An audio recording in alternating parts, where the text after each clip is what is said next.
Hey everybody, I just came on here real quick just to talk about hidden germs. Hidden germs in your thermal cup. So, I know when y'all washing y'all cups, y'all, think that it's clean, it's real clean. But if you all do not remove the strip, the silicone strip,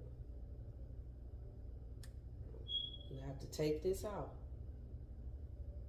Because under here, it don't matter how much washing you doing, under here, this little rim still have germs all up in it, and you literally still putting it back in your cup.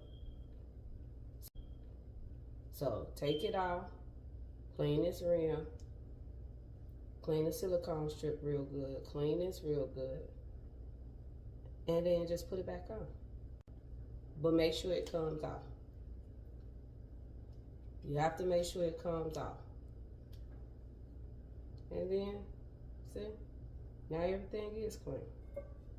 Cup, lid, under the lid, hidden germs. So y'all still digesting, hidden germs. If you're not taking the silicone strip off, you're still digesting germs. You're still doing it. So, I guess tip for the day. Y'all have a nice day.